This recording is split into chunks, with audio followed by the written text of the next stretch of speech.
Praise the Lord. I want to welcome you and appreciate the Lord for another opportunity He has given us to come alive again this afternoon. Count it a great privilege, and I think it is a wonderful opportunity we have to study the Word of God, even as we continually look at what we need to know and what we need to do in times like this, knowing that the days are evil and the time is short. So I welcome you in the name of Jesus Christ, and I want to thank God for your life as you follow us. I pray you are blessed by this, and the Lord gives you increase in your spiritual life and in your spiritual journey. Before we continue the lesson of today, I'd like for us to take a moment and pray, trusting that the Lord will help our hearts. Father, we thank you because you are the King of glory. We give you praise for the gift of life. We give you glory for another opportunity you have given us to share fellowship in the word of life. As we look into the perfect law of liberty, our cry, oh God, is that you will unveil truth to us. You will give us revelation and increase, and you will fulfill your divine purpose for our lives and accomplish that which you have ordained from time past in the name of Jesus Christ. Thank you, Father, because you are faithful. In Jesus Christ's name, we pray. Amen. Amen. Okay. So if you are joining, it will be great for you to invite somebody. Let somebody be blessed by what the Lord is showing us. And remember to subscribe. Remember to follow us even as we go along, so that whenever there is, you'll keep up with the series of teachings that the Lord will be bringing our way. Okay. So last time that we studied together, we ended looking at Jeremiah chapter 6. We're looking at Jeremiah chapter 6 verse 19, and we were saying the Lord requiring for us to stand and ask and seek for that the old way. He called it the old way, that good way. I want for you to, as we study, please, it will be great if you could come with your Bible, if you can, or you have some writing material to take notes, and so that when we are done, you can sit afterward and take a look at what you studied, what the Lord brought to you, and review it and pray over it so that it becomes your life. So in the book of Jeremiah, as we saw the last time, I like for us to be checking verses of scripture so that we are very sure that what we are looking at is actually the word of God. So Jeremiah chapter 6 verse 16, it says, "Thus says the Lord, stand ye in the ways and see and ask for the old path, where is the good way, and walk therein, and ye shall find rest for your souls. But they said, we will not walk therein." So we don't want to do like the people in the days of Jeremiah who said, we will not walk therein. No, the word of God is the divine counsel. The Lord says, stand and ask and seek. There is a good way, brethren. Friends, there is a good way that the Lord has ordained. There is a path that is the path onto the path of holiness, the way of the cross, the narrow way that the Bible calls and describes for us in Matthew chapter 7. If you look at Matthew chapter 7,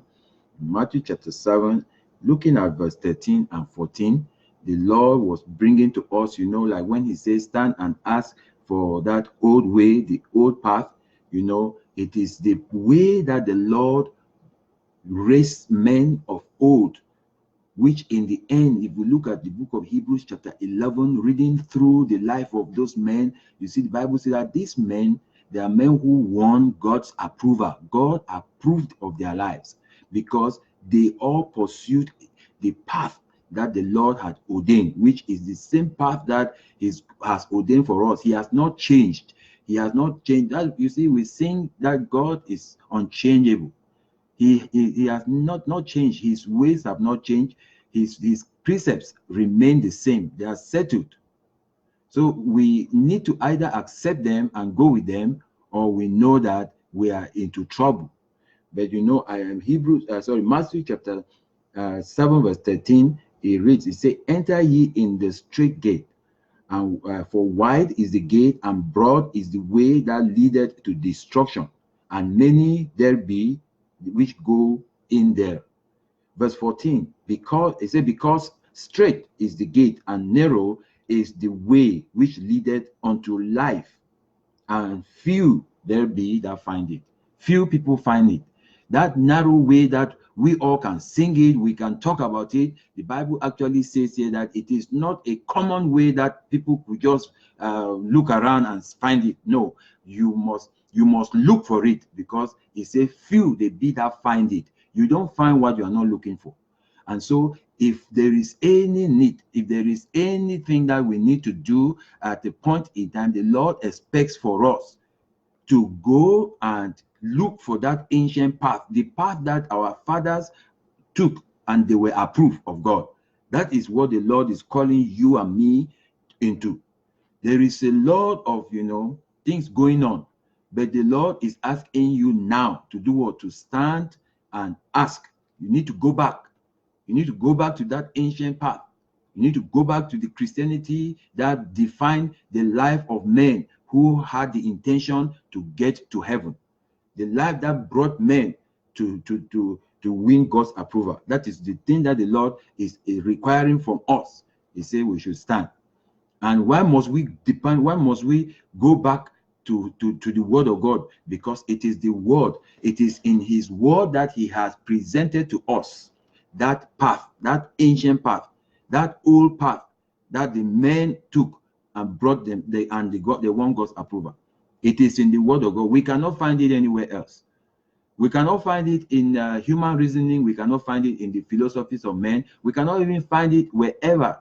And in church, in church denominational doctrines. No, that is not where we will find it. And we have to be very careful, because it is the word of God that remains his eternal counsel. When you look at the book of Isaiah chapter 25, verse 1. In Isaiah chapter 25, verse 1, it says clearly that the word of God is his divine counsel, and that counsel is faithful. Thy counsels of old are faithfulness and truth. Isaiah chapter 25, yes. It says, "O Lord, thou art my God. I will exalt thee. I will praise thy name. For thou hast done wonderful things. Thy counsels of old are faithfulness and truth." We even sing it. We sing it. We say, "O Lord, thou art my God. I will exalt thee. I will praise thy name. For thou hast done wonderful things. Thy counsels of old are faithfulness and truth." We sing it. Why? Because we know that the counsel of God are faithfulness and truth. His counsels that have remained of old, which are unchanging, but which brings change, which transform, which makes men to become great and fulfill divine purpose. Those counsels of old, they remain faithfulness and truth. God has done wonderful things. He says, "Thou hast done wonderful things." He does wonderful things through his counsel. He does wonderful things through his everlasting counsel, which he has brought to men. It is the divine counsel of the Lord that he has done, that he uses to accomplish great things, which we saw right from the very beginning.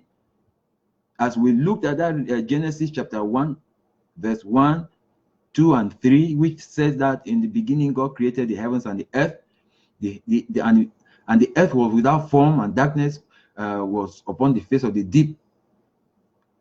The Bible said in verse 3 that, and God said, let there be light, and there was light. And God saw that the light was good. The first thing that God did was to say, let there be light, and there was light. So we want to know that at any point in time, if your life is not guided, if the principles of your living are not anchored to the word of life, the eternal and everlasting counsel of God, you are heading to destruction. I can tell you that with all confidence, because like we saw in that Mark chapter 7, verse 14, says that because straight, narrow is the gate that leads to life, and few there be that find it. Diligent men who were determined to find their way, to find the way of life, they look for it, and they found it. The Lord says that if you draw nigh to me, I will draw nigh to you. God is not just, we don't deal with him casually and expect to just be with him. No, we have to go with the Lord according to his terms. And we saw in the book of Hebrews the life of men that God himself gave to us, that these are men who lived in our world and they won his approval.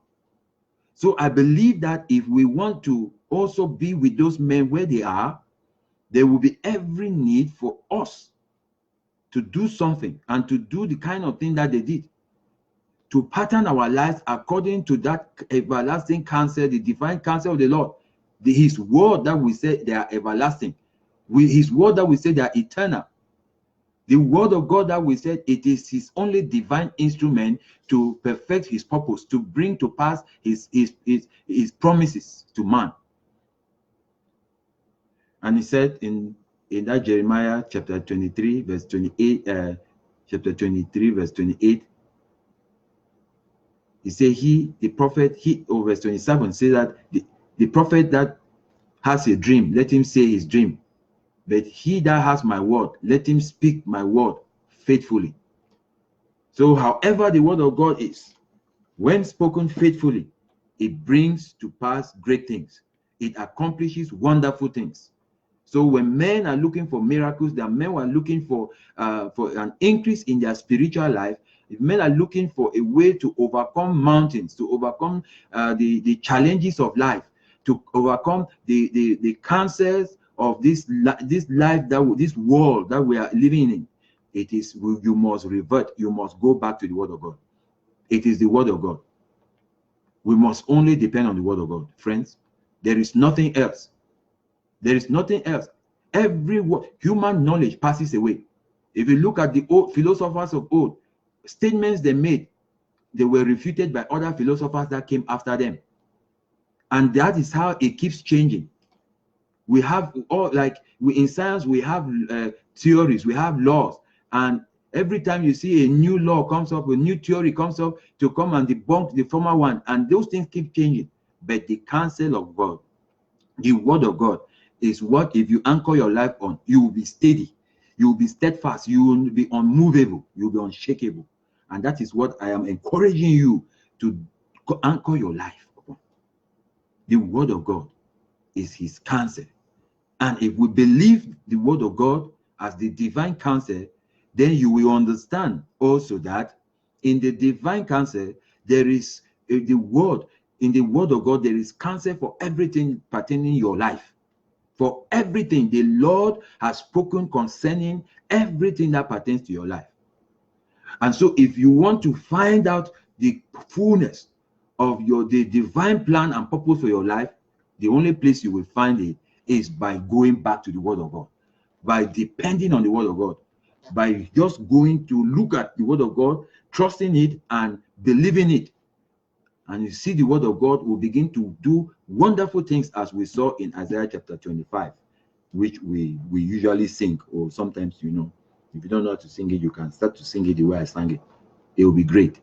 Believe it. It is the word of God. Praise the Lord. So now we want to look at the fact that The word of God, which we are looking and talking about, it is his everlasting counsel, as we said. It is fire. The Bible says that it's not my word like fire that we consume. The word of God is fire. It will consume. The Bible says that the word of God it's not my word like hammer. If you bring hammer on a thing, it will respond. There is an effect. And we went further to look at the fact that the word of God is truth. When we say truth, there is nothing. It is not a truth. It is the truth. The truth means that it is complete.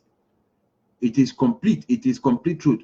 So as long as the word of God is standing, every other thing is a lie. Every other thing, every suggestion, every advice, every counsel, everything that comes from man, which is not the word of God, is a lie. That is why the Bible says it is the truth. It is not a truth that we can say, well, it is one of the truths. No, it is the truth. And it is eternal, it is everlasting. And so if you put your life on it, if you hang your life on it, I'm telling you, and you know, most assuredly that your life can never disintegrate. The issues of your life cannot fail, because the word of God is the thing, the instrument that God has to bring to pass what he has spoken concerning your life. It is his word that brings to pass his promises to you. That is why when God says a thing, he doesn't go back to change his mind, because before he says it, he already knows that this, as long as it is proceeding out of his mouth, he knows that that is the end. It must come to pass. He will watch over that word to bring it to pass, regardless. That is the God that we serve. And I pray that that should be the God that you have yielded your life to. That is God. So we know that in the midst of it, there are human ideas. There are human ideas that guide so many people today. There are some people whose life are just based on some counselor. You say, well, you see, I'm going to go and see one marriage counselor. I had the opportunity to speak to one young man, and he was telling me that he gives advice, he counsels people on marriage. And I asked the young man that, what is the basis? What is what is the standard marriage which you use when you are giving counsel to people? He said, well, you know, I just tell the people how they should live good, and you know, and they should try to behave and try to, you know. I said, no, there must be a counsel, there must be a standard. When we were science students, when we were doing the science experiments, we used to have a control experiment, which was called, that was supposedly the standard. And then now we have variables, so that we could now begin to now tally our variables vis-a-vis the standard, and see if there are any differences or there are like changes, and we record those as the data collected. So I wanted to, you know, when we want to talk about marriage, we want to talk about fulfilling life destiny, we want to talk about accomplishing the purpose of God, or serving God and serving him aright, we must go back to look at the divine standard, because there is a divine standard that God has put before us. You don't just do something and say, well, I just thank God because it is working, I am seeing result. The fact that you see result doesn't guarantee the fact that it is not a guarantee that it is right, or it is acceptable to God.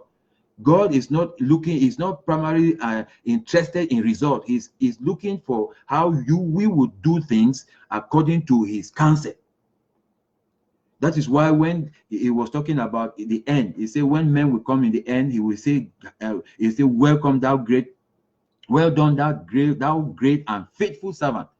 Faithful servant. It was not like great and successful servant. No, because that is not what his interest is.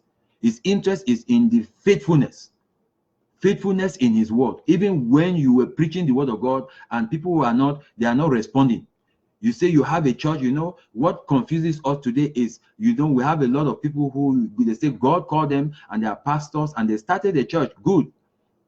And they started the church, and it's like maybe 5 years have passed through, and all they have is maybe 30 members, and the thing is bothering them as if they are not succeeding. And when they turn around, they see some other young people who just came up from nowhere, and they are just sprouting and they are growing, so now they start getting agitated. They start getting, it's like, no, I have to do something, because when those people, they sit in the meetings, they say some people should think whether God called them. And so now they started dabbling into all kinds of things, because they wanted to get success. They want to look successful. That is not what God is primarily interested in. God is interested in faithfulness, and that is why I was telling us the last time that God is particularly interested in me approaching his word first of all for myself. Whereas we can study to preach, which is, yes, you will preach and you will preach very effectively, people will be excited, but the issue is, as long as you are preaching what you have not first of all done, which has not become your life, you will just be, it will be like gossip. It will be like you are just hearing to say. And that is not what God is calling us into. We saw how Jesus in the book of Acts of the Apostles chapter 1, verse 1, he said clearly, he said, "Oh, dear Theophilus, I write to you concerning the former treatise, the things which Jesus both began to do and to teach." He did those things before he started teaching them. So I pray that the Lord brings us to the counsel of his word, to first of all let his word become life. Let his word become life in you. You remember I was saying, when the word of God comes to a man, it comes to your head, it comes to your mind, like every other thing. When you listen to news, it comes to your mind. When you read a book, it comes to your mind. Then there is this process that takes place. It begins to process it, and it now gradually becomes your life based on how you proceed with that. So God expects that when we hear his word, when you listen to his word, he expects for us to pray. Why do we need to pray and meditate and plead with the Lord to help us? Let that word that has come to our mind be converted onto our heart and become our life. It is very important, because the word of God was never part of our life as we were growing up. Until a man becomes born again, the word of God is strange to him. The word of God is actually foolishness. So the person grows up into adulthood without actually understanding the word of God. And so when the word of God now begins to come to you, your mind is already overcrowded by so many things. The things you taught you in school, the things you learned from your colleagues, your friends growing up in the community, so many things going on around. That is how your mind has been crowded. Now the word of God comes, and as he's trying to find a place to settle, it is either going to be choked by the issues that are already in your head. Even as the Bible also, maybe when we have time, we'll go and look at the parable of the sower, and I will explain how those different seeds, that the seed that fell on the wayside and the seed that fell on the thorny ground, and all those, how those things work in our daily life today. But I want you to know that you don't just read the word of God and you get up and you are excited and you are happy and you say, "Oh yeah, that is it." No, you need to take time to pray and meditate and plead with the Lord and ask this, and let the Lord help you, because there is the general tendency that the word of God the devil, even the circumstances of life, will never want the word of God to take root in your life. It will never. Because he knows that if the word of God takes root in your life will change. There will be a remarkable transformation in your life, and the world does not want that. The world does not want you to be free from it. The world still wants to take control over your life, and we see a lot of people who say they are Christians, and they sit in the church and they read the Bible, and you see the way they dress, you are wondering if they have ever sat down to receive the word of God for it to take root in their life. I also have a problem with those whose message is, you need to know, you don't need to dress like this, you need to not wear this, you need to not wear that. No, that is not the way for the word of God to change a man. That is the word of God. The word of God, when it comes to a person, and that individual meditates and pray on it, and it takes root in the person's heart, you will see people will become decent. Their life will change without you telling them that don't do this and don't do this. A lot of people that are told not to wear earring, not to wear pants, not to wear whatever, and they don't wear it when they come to the church. But when they go home, they wear it. Why? Because that the law is, they feel that the law is only operational in the jurisdiction where it is given, and that jurisdiction is the walls of the church or any Christian activity that the leaders will be there or some brethren will be checking on them. Wherever there is there is nobody to check on them, you see, they put on all those things. So in the long run, we are helping to make hypocrites and to form hypocrites who will go to hell, thinking that we are trying to make disciples. No, there is a way that the word of God is capable of bringing transformation. It's capable to deal with addiction, drinking. It can cut it off. The word of God is what will transform an addict. There are people who are tormented with lust. Their eyes, whatever they see, their bodies start to shake. And all they fast, they pray, they cry. And the issue is that when allow the word of God to take root in your life, it will deal with lust. The word of God is capable to transform your life completely. Completely.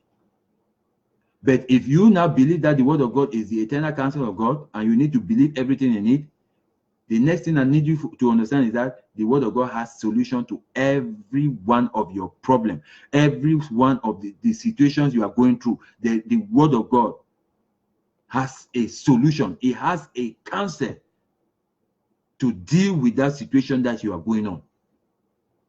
But it expects you to take it and take it with completeness. Believe it and let it become life. The Bible said that in the beginning, that is, I'm reading John chapter 1, verse 1. In the beginning was the Word, and the Word was with God. And he went ahead and said, and the Word was God, and the Word was in the very beginning, and he created all things. There was nothing created that was not created by the Word. And he came down and he said, and in verse 5, I think he said, in him was life, and the life was the light of men, and the light shined in darkness, and the darkness comprehended it not. Verse 14 says that, and the Word became flesh. The Word that was the Word became flesh. So this word of God that we are looking at, the word of God can become flesh that people will see out of your life. It can become your life. It can become something that is tangible and touchable. The word of God that you receive, the word of God that comes to you, it will transform your life. You know, like I said, there is a reason. There's an alternative to every counsel of the Lord. There's an alternative to every counsel. Whatever the Lord says, there is something that a man or that society, you know, they say it is the norms. There are norms. There is something that they say, oh, this is the normal thing. It is the normal. The word of God is not just the normal thing. The word of God is what is the everlasting counsel. You know, it takes you to believe the word of God and put your life and build your life on the word of God. Let me show you something that Jesus said about the word of God before I will go out and we look at how we should approach the word of God. In Matthew chapter 7, when Jesus had started from chapter 5, you remember how when Jesus, we read how in chapter 5 verse 1, the Bible says, and seeing the multitude, I so much saw something with Jesus. Whenever the Bible started talking about multitudes were coming behind Jesus, the next thing you will see about our master is that he will turn to them and he will present to them the conditions of being his true follower. Because there is this tendency that a lot of people are coming behind you, they are following you, and they are your members, and you'll be excited that, oh, I thank God we have 1,000 members. Yes, but in those 1,000 members, you may not even have one who is a true follower of Jesus Christ. So these people who are following multitudes, And so people from afar would have looked at him and they'll be like, ah, that man has a wonderful ministry. Look at the multitude that keep following him. But I saw Jesus. The Bible says that seeing the multitude, he went into a mountain, and when he was set, his disciples came to him. This is the multitude following him. The multitude followed Jesus. And when Jesus saw the multitude, he said, well, I know these people love to follow a man who will give them food to eat. He gave them bread they ate. A man who will solve their problem, who will give them miracles. They love that. And so people will always want to pursue, to go up after prophets, because there is some prophet who is prophesying so many things. Whether they come to pass or not, people don't care. They just want to go to the place where somebody will be saying something to them and say that, yes, this is you become a millionaire, even when you don't have a job. And maybe I don't know how it works though. I know God can do something, but I don't think that you will just from nowhere turn to a millionaire because somebody prophesied upon your life. There is something that is more than that. So I saw Jesus when the multitude came unto him. They were following him. But he left the multitude. He went onto the mountain, and the Bible says, and when he was set, I saw that only the disciples went to him. So it was like people don't want to climb the mountain to go up. They don't want to go up there. They were waiting at the foot of the mountain. They say, when you are done, you come down. We are waiting for you here. But why do you need to go over there? You would have stayed with us here. Stay with us here, master. And the master said, no, I need to go to the mountain because those who are particularly interested, who want to be what I'm going to teach, they will come to where I am. The disciples came to the Lord. Okay, he opened his mouth and he began to teach them, saying, blessed are the pure, are the poor in spirit, for theirs is the kingdom of heaven. That was the kind of thing that I started teaching them. Blessed. He said, a man when you look at the poor in spirit, another version says, blessed are those who know their need of God. Those who know that they are poor, they have deficiency and they need God. He said that those are the people who are blessed. But I think those people who are down there, they were thinking obviously that, are you one of those people who got a miracle? You are blessed. Are you one of the people who ate bread? You are blessed. That is how those people downstairs were thinking. But when the people who were sitting upstairs with the master, they knew that blessedness is different. They had a different perspective of what blessedness is. They understood that. He said, blessed are ye when men revile you and persecute you and say all manner of evil about you for my sake. Those people down there, they didn't even know that there was something like that a man can be blessed because he's being persecuted for Christ's sake. They knew that when you are blessed, it means that you receive something. You have prophesied it, you have catch it by faith, and it is yours. So you are blessed. So I want to go to the end of the teachings. When Jesus was concluding that, he said in Matthew chapter 7, verse 24. And I want you to know that from chapter 5 to chapter 7, Jesus was teaching about the principles of the kingdom. He was teaching about the kingdom lifestyle. If you are part of this kingdom, this is how your life should operate. But those who are downstairs who were waiting for him to come down, the multitude, they never understood these things. They never understood because they were not part of it. They were not interested in the kingdom. They were interested in what they could gain. They were interested in the blessings of Jesus rather than the Jesus himself. So when he had taught them about the principles of the kingdom, he concluded this way. He said, therefore, whoso heareth these sayings of mine, whoso heareth these sayings of mine, sayings, it's a continuous, it's a present continuous verb. It says sayings of mine, which means that whatever Jesus is still saying today, he said, whosoever heareth this thing that I am saying to you and doeth them, I will liken him to a wise man, which built his house upon a rock, and the rain descended, and the floods came, and the winds blew and beat upon that house, and it fell not, for it was founded upon a rock. And everyone that heareth these sayings of mine and doeth them not shall be likened unto a foolish man, which built his house upon the sand. And the rain descended, and the floods came, and the winds blew and beat upon that house, and it fell, and great was the fall of it. This was how Jesus was concluding. And you read, now let me take you down to chapter 8, verse 1. When he came down from the mountain, great multitudes followed him. You remember, this was the great multitudes that was following him, and he now left them. He went to the mountain. He taught his disciples the principles of the kingdom. He taught them that these things that I'm saying to you, whatever I'm saying to you, if you do it, you are likening you to a wise man who built his house upon a rock. The rains came, because definitely there are the rains of life, there are the floods of life, and there are the winds of life that will come upon every life.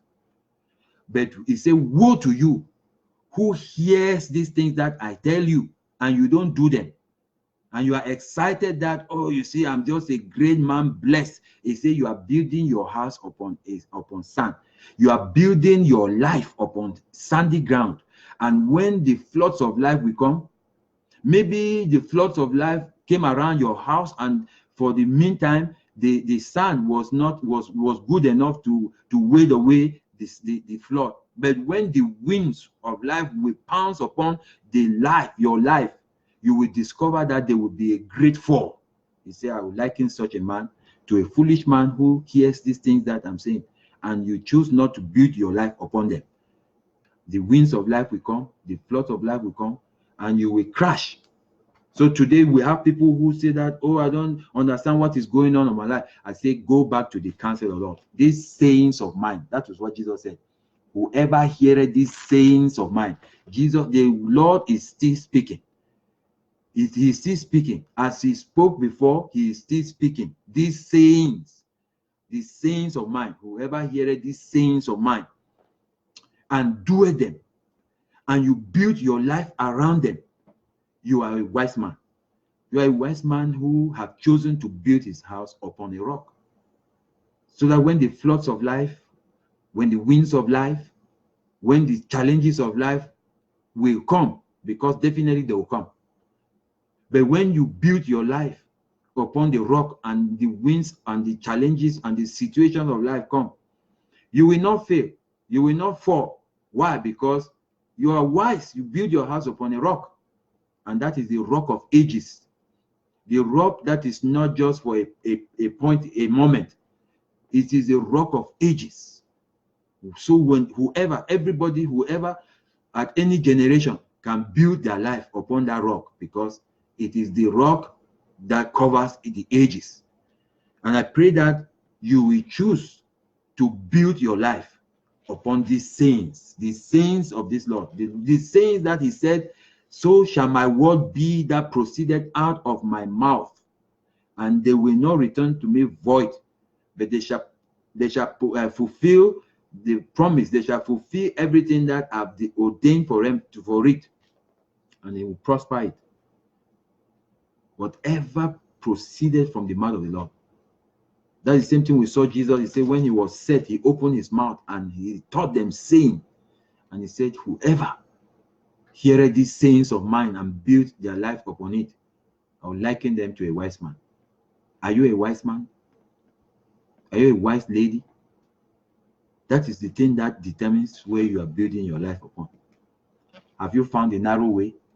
It is from this that you will find, you will trace the narrow way, the way that leads to life, that the Bible says few find it. My prayer is that you will find it, and find it for yourself and for your family as you study with them, in the name of Jesus Christ. Now, I want us to go a little further and look at the Word of God in 2 Corinthians. 2 Corinthians chapter 3. Take this scripture, open your Bibles to 2 Corinthians chapter 3. We'll look at a few things over there, and then we'll now pray. 2 Corinthians chapter 3.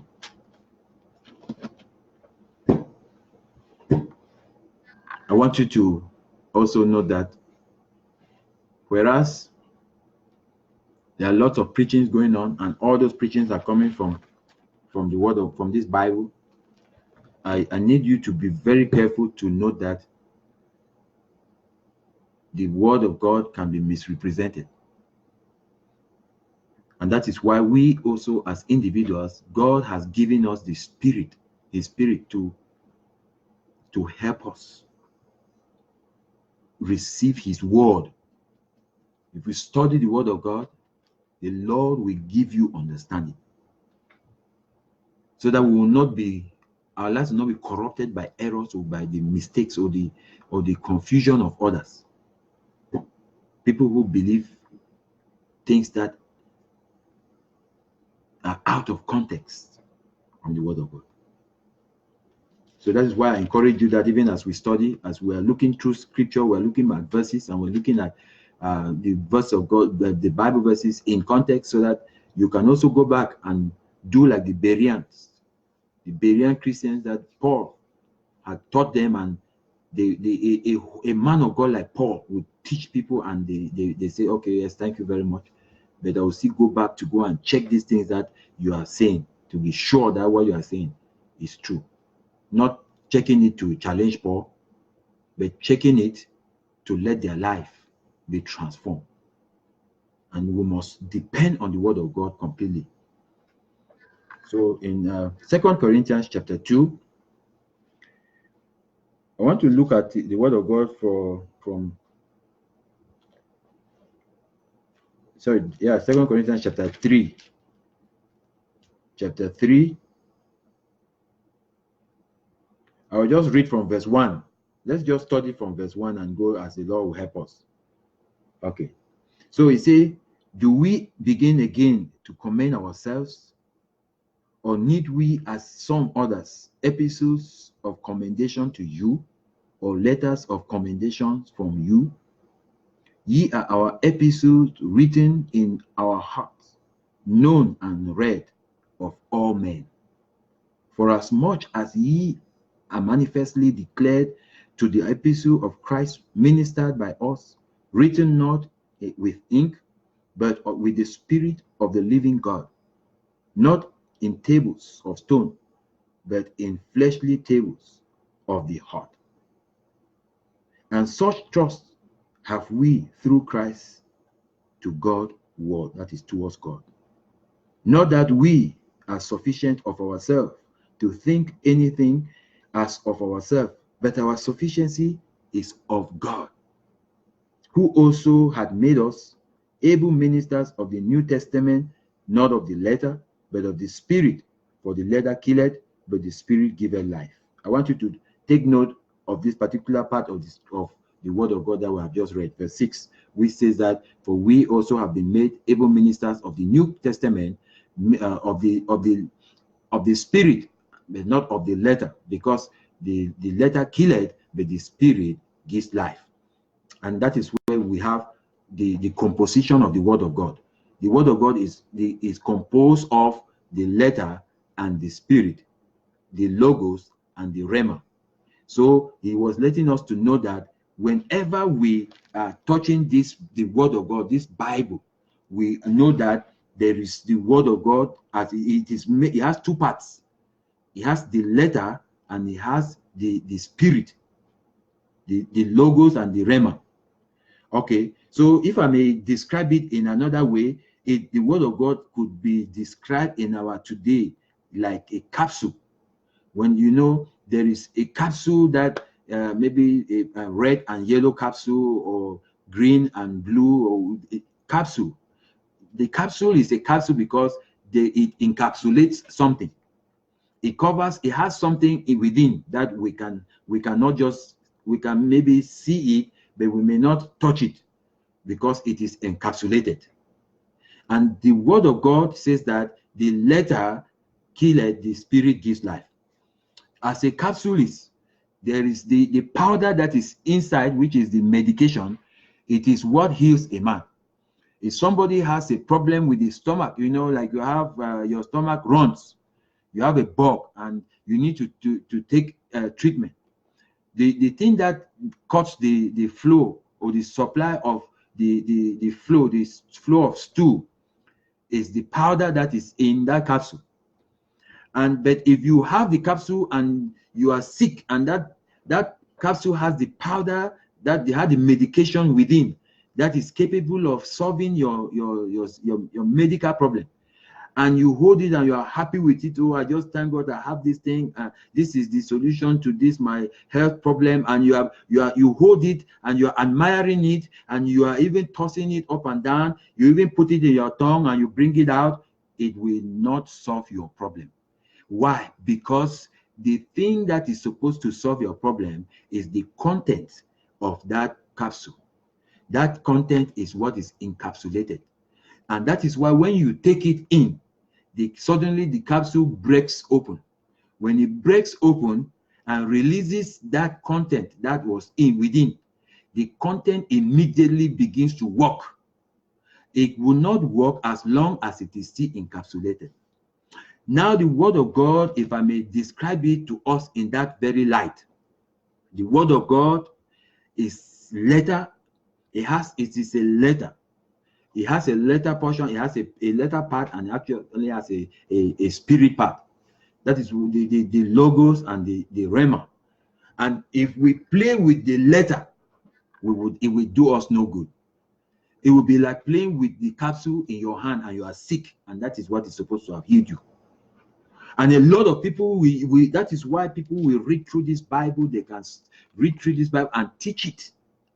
Professors teach this Bible, and they make other professors out of that department, the Department of Biblical Studies. And the professor may teach this Bible and teach it and make other people become doctors and professors out of the teaching of this Bible. But for the years of the teaching, it may never touch the rhema, the life in the word of God. And so they can teach, that's why they can teach it for many years and yet not be born again, yet not be transformed, yet still be beating their wives and be causing all kinds of problems and be tormenting people around them, and and still be full of pride, the pride of the fact that they are the professor. So we see a lot of people who they say, I read the Bible, I just thank God I read the Bible, okay, I will ask you, if you read this Bible and the word of God has sprung out of it, we will see the effect. If somebody is sick and they have given you the capsule that will solve your problem, and you say, well, I took the thing, and we will say, if you have taken that capsule, how we will know that capsule you took it is when we saw a change in that circumstance, because they actually, from the medical standpoint, that capsule is supposed to be the medication that will solve the problem. And so if you took it, the only proof for us to know that it is working is when we see that medical condition is changing. So when you read the Bible, you can read the Bible very well and know how to put verses together and preach it. But I tell you, as long as it is the letter killeth, the spirit is it that giveth life. In John chapter 6, verse 63, Jesus said, he said, let us look at John chapter 6, verse 63, where Jesus said, it is the spirit that giveth life, and the flesh profited nothing. The words I speak unto you, they are spirit and they are life. I'm just going a little bit forward to look at the composition of the word of God, so that whenever you sit down to study the word of God, it should be in your mind consciously that I am dealing with a two-part thing. And if one part is the letter, another part is the spirit. And you will not just receive a revelation. The revelation is the spirit, what actually brings the change, that affects that changes circumstances, that brings healing, that brings the required transformation that we are looking for. It is the spirit. That's why you say we have been made able ministers of the New Testament, of the spirit, not of the letter. We are supposed to be men who are dealing with the Spirit. We should meditate on the word of God for the Spirit of the Lord to bring change in our life. When it brings change in our life and we want to teach faith, it is easy for me to teach faith by letting people see me living by faith. When people see me living by faith and I want to explain faith to them, I don't need to struggle because they already see something and they will understand it quickly. And that is why when I'll come there, John chapter 6 verse 63 says that. No, let me just read from verse 61. It says, when Jesus knew in himself that his disciples murmured at it, he said unto them, doth this offend you? What and if ye shall see the Son of Man ascend up where he was? Verse 63. It is the Spirit that quickeneth. It is the Spirit that quickeneth. It is the Spirit that brings healing. It is the Spirit that brings the required miracle we are looking for. It is the Spirit that brings the transformation that increases your spiritual life. It is the Spirit that quickeneth. The flesh profited nothing. The word I speak unto you, they are spirit and they are life. He said, and there are some of you that believe not. I pray that you are not among those who believe not. So when we look at 2 Corinthians, where we started, in that chapter 3, we saw how Paul was talking about written epistles. He said, you are our written epistles that people are willing to read. Verse 2, you are our written epistles in our hearts, known and read of all men. How did men become written epistles? Because the life, the spirit of the word of God became their life, and they were physical. These things were changed, they were transformed, they were transformed. There were, there were these changes that were taking place that people around will see. And when they were talking about faith, they say we want to live by faith. People will not be surprised that, but what is this living by faith? What are you talking about? And they'll be confused. They could not be confused. Why? Because they were seeing men living by faith. You cannot be telling people to live by faith when you don't live by faith. You cannot be telling people to trust God for divine provision. Meanwhile, you are depending on their offering. You cannot be asking people now, you see, you need to dress well so that, because our Heavenly Father is a rich God and he giveth liberally to his children. Yes, before you start to do that, let the people see you trust God and let God bring some transformation in your own life that is visible, not from the offerings that we collected. Because it is easy for me to use from the collection and dress very well and then stand to challenge you that, but why are you doing as if you don't serve a living God? It is easy for me to do that. But if we must be real and raise men who are of like manner, we must of necessity do according to the word of God, how Jesus did. The Bible said how he began, what he did, the things he began to do and to teach. So the word of God in verse 6, he said, who has made us able ministers of the New Testament, not of the letter, but of the Spirit. For the letter killeth, but the Spirit giveth life. But if the ministration of death, written and engraved in stones upon, was glorious, so that the children of Israel could not steadfastly behold the face of Moses, for the glory of his countenance, which glory was to be done away. Okay, let us look at what he's trying to bring to us here. He was talking about the ministration of the death, written and engraved upon stones. That was the 10 Commandments. You remember when Moses went to receive the 10 Commandments, when God carved that stones and the stones and gave to Moses. Moses came down, the Bible said that his face was covered, was shining, was glorious, and the people could not behold the radiance. And they told him, they said, please, we need you to veil your face. We need you to veil your face. And God was saying that was actually a ministration unto death. The law was not capable of to give life to anybody. The law was not capable to save. That it was a ministration unto death, but it was glorious in the fact that there was this radiance and this glory that was upon Moses, that they required that he should veil his face. They say, the glory of his countenance, which glory was to be done away with. It was the glory that will fade away. He said, how shall not the ministration of the Spirit be rather glorious? The ministration of the Spirit is the ministration of our own dispensation now. The Lord, by grace, has brought us to a dispensation of the Spirit that you and I can go to the Word of God and encounter the Spirit that gives life. He said, the Spirit that quickeneth. It is the Spirit that quickeneth. You can encounter the Spirit that quickens even in your closet, without going out to the general congregation. As Moses, everybody had to come and gather before him before the tent of meeting, and his face was shining, and even though it looked so glorious, and the people say, oh, your face is blinding us, so please veil it.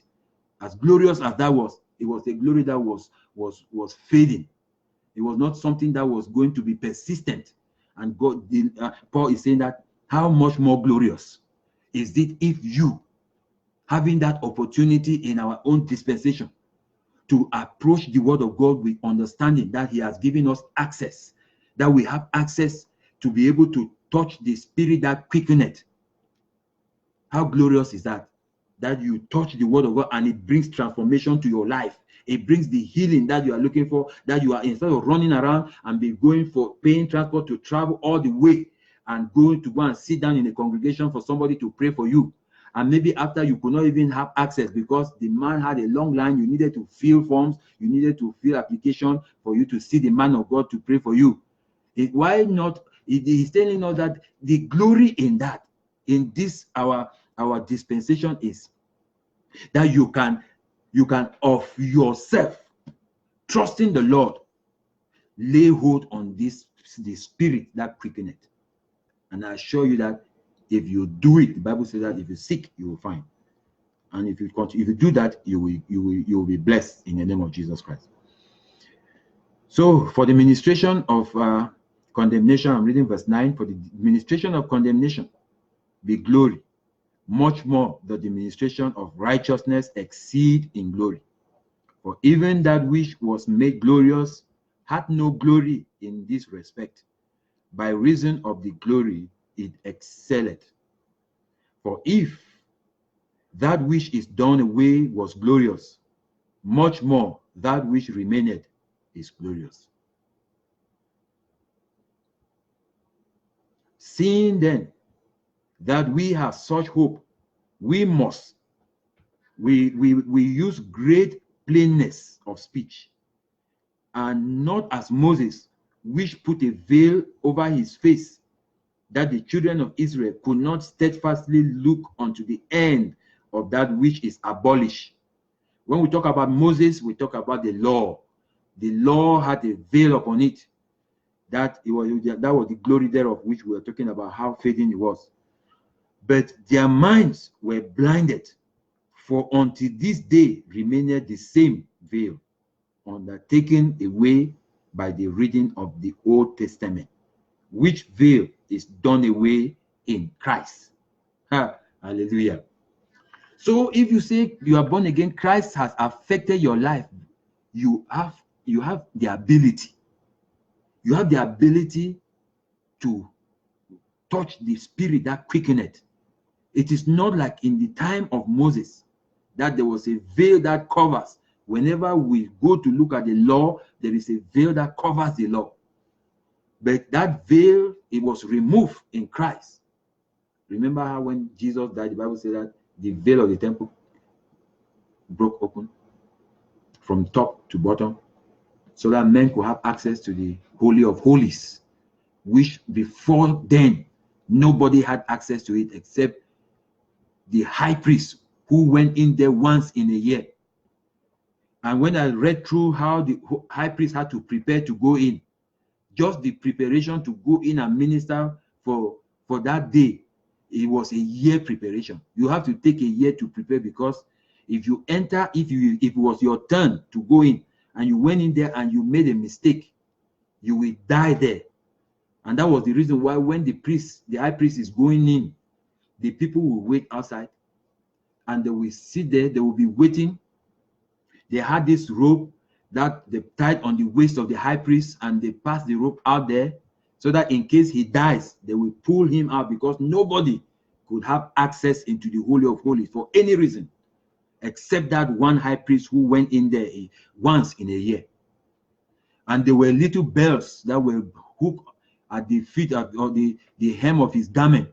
So whenever they listen and they hear the bell, they know that the man is still active and is alive. When they came to a point and they felt that they were not hearing the bell, it has been so long we didn't hear the bell, they will now suspect that maybe he has made a mistake and he has been smitten dead. And now they will start to pull the rope to pull him out. That is how serious it was. And the Bible made us understand that when Jesus died, that veil that covered the Holy of Holies was torn from top to bottom, not so that it will not be like somebody mistakenly did it or deliberately did it, but it was just to make us know that God had provided access to us. That veil was now removed by Christ Jesus. So now in verse 16 it says that verse 15, but even unto this day, it says, when Moses is read, that veil is upon their hearts. Nevertheless, when it shall turn to the Lord, the veil shall be taken away. Now the Spirit is that which the Spirit. Now the Spirit is that Spirit, and where the Spirit of the Lord is, there is liberty.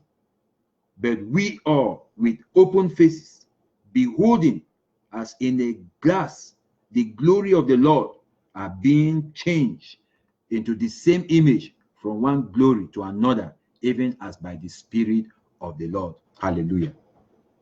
So it says in the first place that until today, when Moses is read, there is a veil that covers. Moses spoke of the law.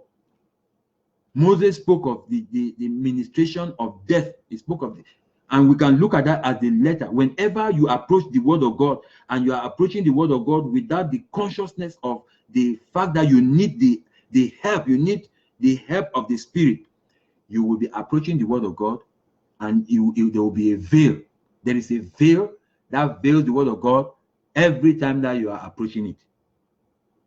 And that is why you can study the word of God, a portion of the scripture, and if the veil is removed and you contact the life that is out of that word, and the moment you leave and you come back and you want to approach that word in the light of the former revelation, you will discover that that is where you will end. There is that veil closes back.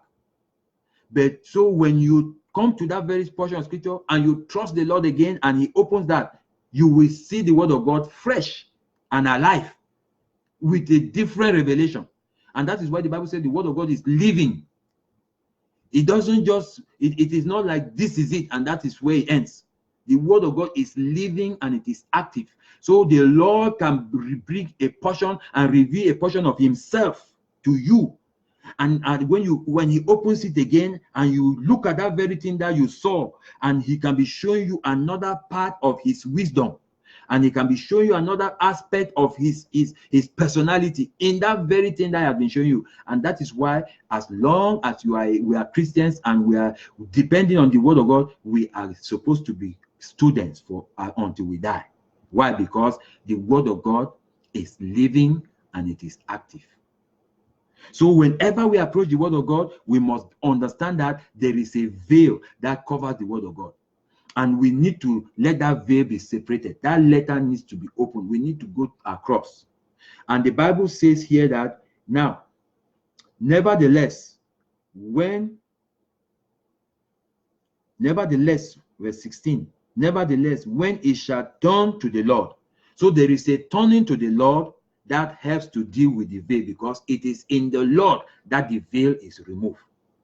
So when a person now say that, well, you see, the Bible, you read the Bible, you say, I read the Bible, I don't even understand it. It looks to me as if I'm reading a newspaper. Yes, I understand why the word of God, the Bible looks to you that way. It is because you are approaching the word of God and the veil is there. But the veil can only be taken away, can only be removed when you turn to the Lord. So the amount of revelation that you get depends on how the turning, your turning to the Lord. Your turn, and when we're talking about turning to the Lord, we're not just talking about one time you say, well, you see, I'm not talking about you got born again. No, I'm talking about whenever. When he say whenever. I know since you got born again, I know this morning you studied the word of God. Maybe this afternoon you have read the word of God. And maybe this evening you will read the word of God. And so he said whenever. What is the meaning of whenever? It means that at any instant. At any instant that you want to approach the word of God, you must turn to the Lord. You need the help of the Lord. You need the help of the Lord to open up his word to you. Otherwise, you either depend on one old revelation that you have had, and that's why we have people struggling. So that when somebody is trying to share the word of God from another perspective that the Lord has helped them, and because they never saw it that way, they say no. As long as it is not this one, it is not correct. No, don't be like that. Don't be like that. You must trust the Lord. You must depend on the word of God. And we must turn to the Lord. He said, whenever, verse 16, nevertheless, because he started talking about how when Moses, verse 15, but even unto this day, unto this day, when Moses is read, the veil is upon the heart. Nevertheless, even though it is in that way, he said, when it turned to the Lord, the veil shall be taken away.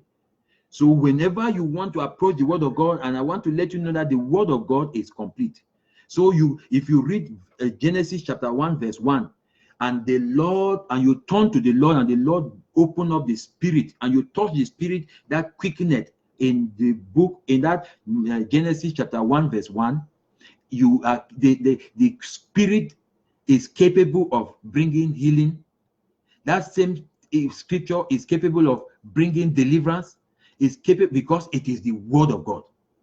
The word of God is living and active, and the word of God can minister from any angle and from any standpoint, from any point in time. So if you are trusting the Lord, and you are studying the scriptures that can make a man be free from demonic oppression. It is not only the scriptures that you will see that speak about demonic oppression that God can use to bring you deliverance. No. As long as the veil is removed and you contact the spirit is hid. That's why it says here that, and now the Lord is that spirit. The Lord is that spirit. So when the Bible says that the word of God is foolishness to those who are natural minded, those people who are not spiritual, they cannot understand the word of God, because the spirit, the word of God is spirit. The word of God is veiled unto us whenever we approach it. But when we turn to the Lord, that veil is removed. We touch the revelation. That revelation that is able to bring life. That revelation that is able to transform. The revelation that you will receive from the Lord himself, he said, because that spirit is the Lord. That spirit is the Lord. And where the spirit of the Lord is, there is liberty. It brings deliverance. It brings breakthrough. It brings assurance. It deals with depression. It deals with all kinds of things that is holding men captive. Whatever it is, wherever the spirit of God is. But we all, with open faces. Another version calls it with unveiled faces, beholding as a glass. You remember the word of God is a mirror. In James, we saw that in James chapter 1. He said, if any man look at the perfect law of liberty and turn it as unto a mirror, and he turns away and go, and without doing it, it's like a man who looks at himself on a mirror and he did not do whatever he saw he needed to do. He said, but we with unveiled faces beholding as in a glass the glory of the Lord are changed into the same image from glory to glory, even by the Spirit of the Lord. As we approach the word of God, brethren, when the revelation of the word of God contacts a man, there is this transformation that goes on. Irresistible transformation. When we have people who you say your life is stagnant as a Christian, it's because you are void of the revelation of the word of God. And you can sit in a church and they are preaching and you other people's lives are being transformed, but there is the veil that continuously stay in your life and stay upon your heart because you choose not to turn to the Lord for that veil to be removed on your own instant. Then you say, oh, in our church. No, it has nothing to do with our church. Like I told you right from time, that it was not given to a church to transform the life of men. It is the word of God that transforms the lives of men. So when you see a dead church, it's because the word of God is not there. If the word of God is there, the word of God is capable to bring life. So it's not the church thing. Like the people who say, well, I'm born here, I will die here. Yes, die there and only make sure that you don't go to hell. But we all with unveiled faces are being transformed, are changed into the same image. What image is that they're talking about? Are changed into what image? I will show you the image that we were expected to be changing into. Then we are going to pray. We all with unveiled faces. The reason why the Lord wants us to depend on his word is because it is his word that has the capability to transform your life, to deliver you from lies, to deliver you from stealing, to deliver you from immorality, deliver you from fornication, adultery, deliver you from whatever. It is the word of God. But for the word of God to be able to be meaningful to you, you have to turn to the Lord. That is why even when sometimes we preach to people and they sit down, they listen to us very well, and we point to them the consequences of what they are doing. And it doesn't matter to them. Why? Because their heart is not open for that, the revelation of that thing that we are bringing to them to be meaningful. They don't turn to the Lord, and that is why they can still live from there and go back to do what they are doing. But I pray that the Lord will help us, because it is not only for the unbelievers. There are people who sit in our churches and they are taking other people's husbands, they are taking other people's wives. But these are people who are supposed to be Christians, and we even make a mistake to call them brothers or call them sisters.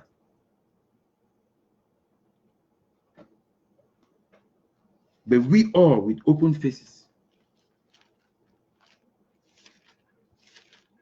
Romans chapter 8. I will show you the image that we are supposed to be turning to be changing into. Then we are going to pray. Hopefully on Wednesday, same time Wednesday at 1 o'clock, we are going to 1 o'clock Eastern time in the United States. We are still going to be having another session. And as the Lord helps us, will give us the opportunity to move on from this, to start looking at this the narrow way. That narrow is the way that leads to life. We want to start looking at it and looking at the life and how the principles of discipleship, how we can find that narrow way. Very important. Romans chapter 8, verse 27 and 28.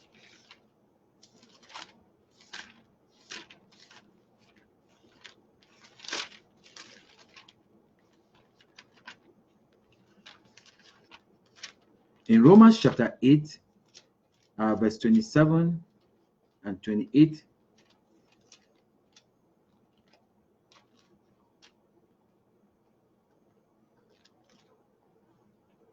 or 28 and 29, definitely 28, Romans 8, 28 and 29. But let me first of all, before I go over there, I want to first of all read that scripture again to you in 2 Corinthians chapter 6, where we were before, so that as we are departing from there, you will be able to keep you'll be able to connect these two things that we're dealing with. 2 Corinthians chapter 3, verse 18, it says, "But we all with open faces beholding as in a glass the glory of the Lord are changed." Another version say are transformed into the same image from glory to glory, even as by the Spirit of the Lord. The same image, that is what we want to look at. What is this image that is saying that the same image, the image as of the Lord, the same image, that is the thing. Now come to Romans chapter 8, verse 28. "And we know that all things work together for good to them that love God, to them who are the called according to his purpose. For whom he did foreknow, he also did predestinate to be conformed to the image of his Son, that he might be the firstborn among many brethren." I'll end here. We all know, for we know that all things work together for good to them that love God and who are the called according to his purpose. I pray you know that, because like you say, for we know. I hope we know, because sometimes we don't know. And all things work together according to, for those who love God, according to for them that love God, to them who are the called according to his purpose. God has a purpose. What is his purpose? His purpose has everything to do with the image of his Son. That it says, for whom he did foreknow, he also did predestinate to do what? To conform to the image of his Son, so that his Son might be the firstborn among many brethren. 2 Corinthians chapter 3, verse 18, "For we all with open faces beholding as in a glass the glory of the Lord are changed into the same image from glory to glory." So the Lord is making for us, he had a purpose. The purpose is that for all he called, if you say you are born again, God's purpose for you is to conform to the image of his Son. God's primary purpose for you is to conform. Actually, it is his ultimate purpose. Every other thing is just what you need to do to become what he expects of you to fulfill that purpose. So don't think that, well, you say I thank God because I got born again, and they say you should join the choir, and you have been faithfully joining the choir, you are singing, and you don't even know if your life is being transformed from one degree of glory to another. All you know is that you join the usher. You are the one who distributes those papers and programs to people when they're coming to the church, and you show them where to sit. God is expecting that, aside from that, your priority should be trusting him, turning unto the Lord for the veil to be removed, so that you can, by that means, look at the word of God, which is the mirror, and see your life changing from one degree of glory into the same image of our Lord Jesus Christ. That is what we saw in this Romans chapter 8, verse 28 and 29. "For whom he did foreknow, he also did predestinate to conform to the image of his Son."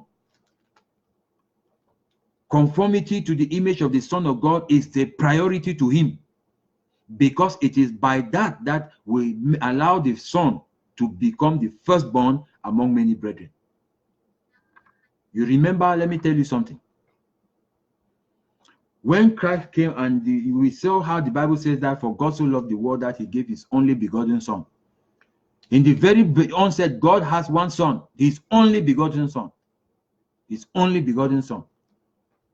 But he did not want to just have one begotten son. He wanted to have children. You see that in Hebrews chapter 2.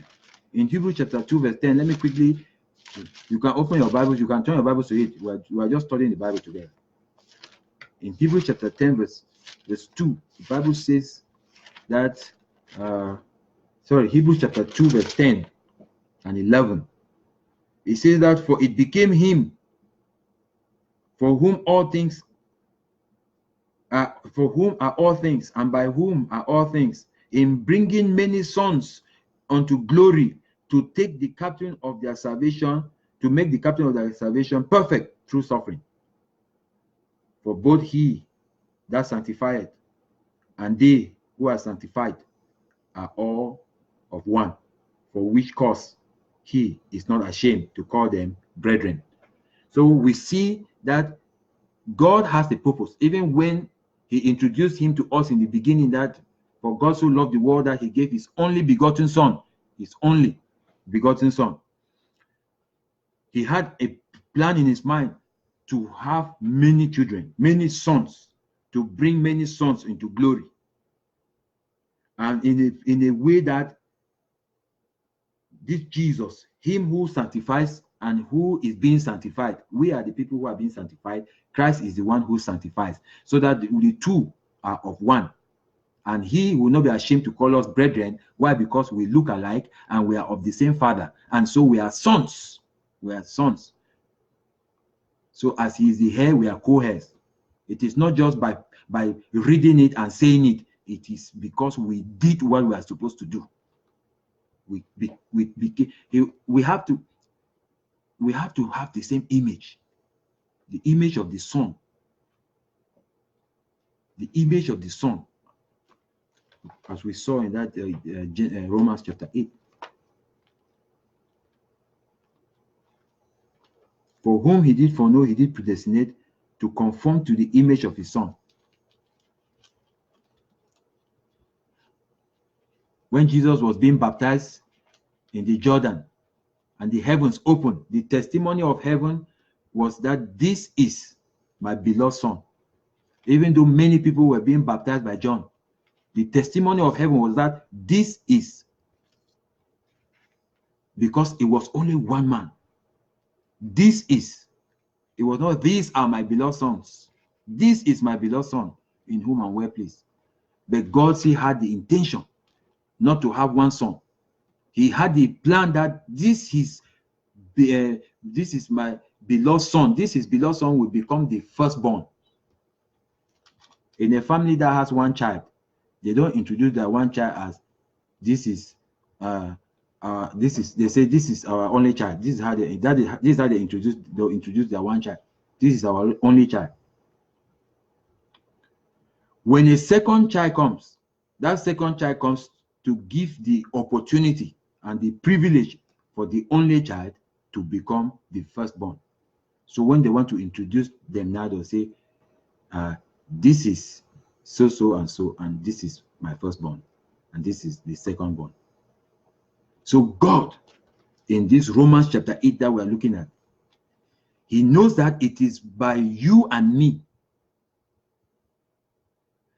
conforming to the image of the Son, we now make this Son to become the firstborn.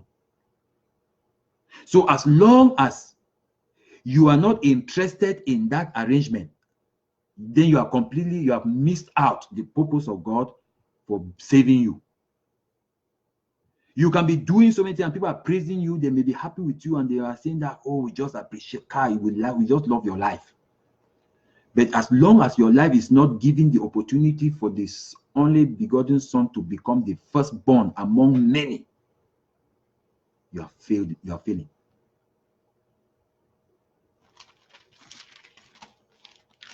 In Romans, I read it one time and then we're going to pray. I pray that the Lord gives you insight and understanding and impress in your spirit the urgency of this thing we're looking at. Because Many shall stand before him that day and they say, Lord, we did this in your name, we did it, and we, with confidence and with deep assurance, disappoint them by saying that I don't know you. Even when they were doing things in his name, I don't know you. We don't want to fall under that bracket. But we must also do what is expected of us, what we are called to do. So if we know that all things work together for good to them that love God and who are called according to his purpose, then we also must understand that that purpose is that every man that God called, he predestinated that you should conform to the image of his son, so that his son will become the firstborn among many brethren. How much of conformity are you committing your life into? How have you committed your life to give Christ Jesus his well-deserved privilege to become the firstborn among many brethren? It doesn't work by prophecy. We cannot just prophesy upon you and say that, yes, now you bear the image of Christ, of God. No, there is a conformity. Conformity means that it is a process. It's a process. And when we're looking at that, 2 Corinthians, he said, we all with unveiled faces. We all with unveiled faces, looking as unto a mirror.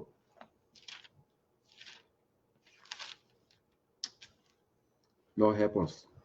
But we all with open faces, beholding us in a glass. This is the glass we are talking about. The word of God, as in a glass,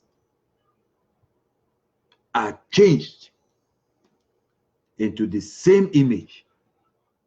We will not be like different characters and different way of doing, the same image. The same image. I pray this. I pray that the Lord will give increase in his word, and he will enlarge your spirit, man. He will impress this word in your spirit, man, and cause you to stand, like he said in that Jeremiah, and ask for the ancient pathway. That way that is long forgotten. It's long forgotten that people they but that is the ancient pathway. God said, stand and ask for it. It's the good way. It looks archaic because our world today is fast changing. But the Lord says it's passing away. Build your life on what will not pass away, the word of God. Jesus said, if any man heareth these sayings of mine. But the thing that worried me about what Jesus was saying was, he was talking to people who determined to climb the mountain and sat with him. And so he taught the principles of the kingdom to those category of people. He didn't just teach it to everybody. The multitude were there. He left them. He taught those people the principles of the kingdom. He came down in Matthew chapter 8. The Bible said that when he came down, the multitudes were waiting for him. And he came and started giving them miracles. That was what they were waiting for. And they were excited.